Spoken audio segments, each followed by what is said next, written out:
last barbecue, Francisco Baughmann.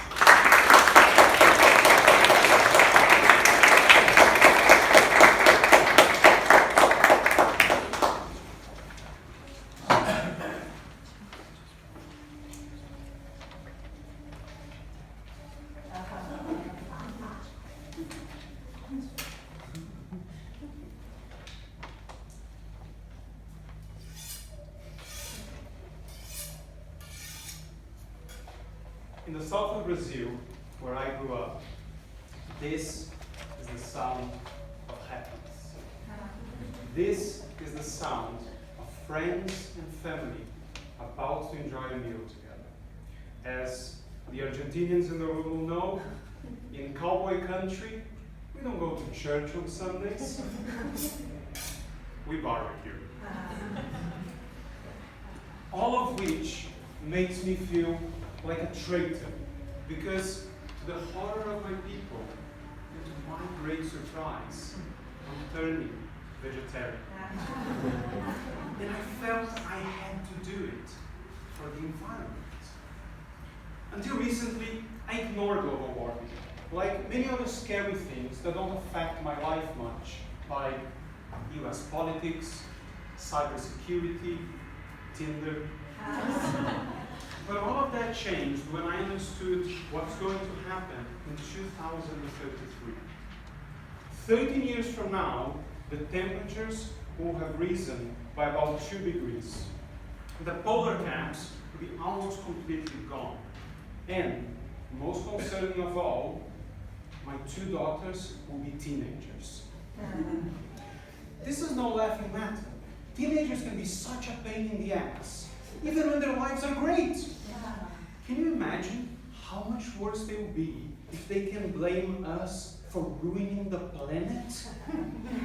This is not a chance I'm willing to take. But I understand. It's easy to ignore something when it feels irrelevant to our well-being. But that's just because we don't realize how close the danger is. Most people think that 2 degrees can't make much of a difference. But scientists say that whole parts of Europe won't be able to grow any food when that happens. Here's something else no one talks about. Warmer water means less frogs. Less frogs means more mosquitoes. Perhaps here, that's just an inconvenience. But in tropical countries like mine, where there's malaria and dengue fever, it will be a tragedy. At least people will stop asking me why I don't move back to Brazil. Do you know who loves warmer water? Jellyfish, which might become a bit of a problem here in Barcelona. By the way, do you know what's the most common treatment if someone has been stung by a jellyfish? 2 degrees will turn Barcelona Beach into the world's most disgusting sex party.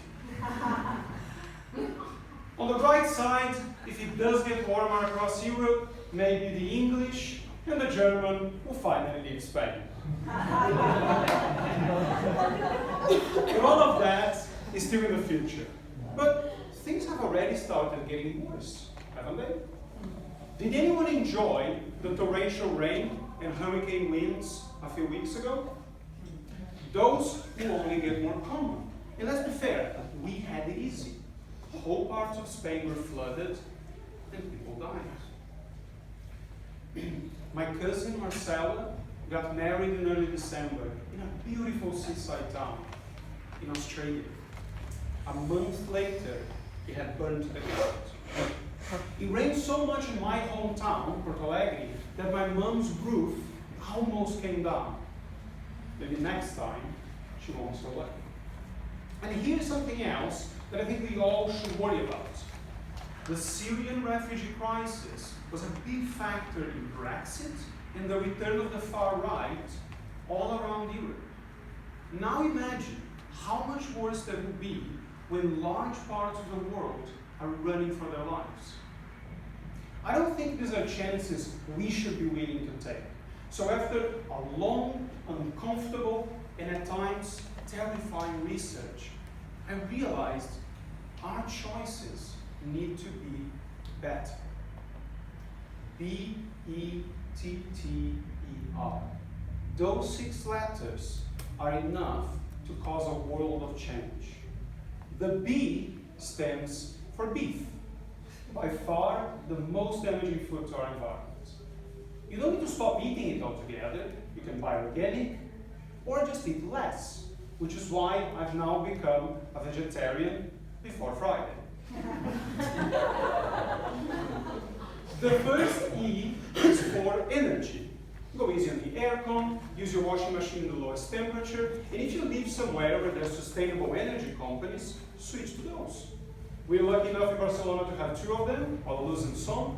It only takes about 5 minutes to make that change. Both T's are for transport. So important, it gets 2 letters. And you all know this. Walk, cycle, use public transport, and avoid driving and flying as much as you can. The second E is for economic choices. Now it's become easy to put our money where our heart should be and use socially responsible investments, either directly or by asking your companies to do that with your pensions. It doesn't take much effort, but in this room alone, that could mean millions not going to the worst polluters. And finally, R is for recycling. We need it not only for the plastic, but also for the organic waste. Now this was surprising to me, but if wasted food was a country, it would be the 3rd worst polluter in the world. Beef, energy, transport, economic choices, and recycling.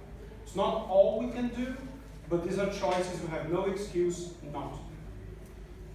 So have I had my last barbecue then? I don't think so. But I've had a last barbecue without an awareness of the real cost of my decisions. If you care about the well-being of our planet and those who live in it, what if you're just terrified of your teenage children? Your only choice is to choose better.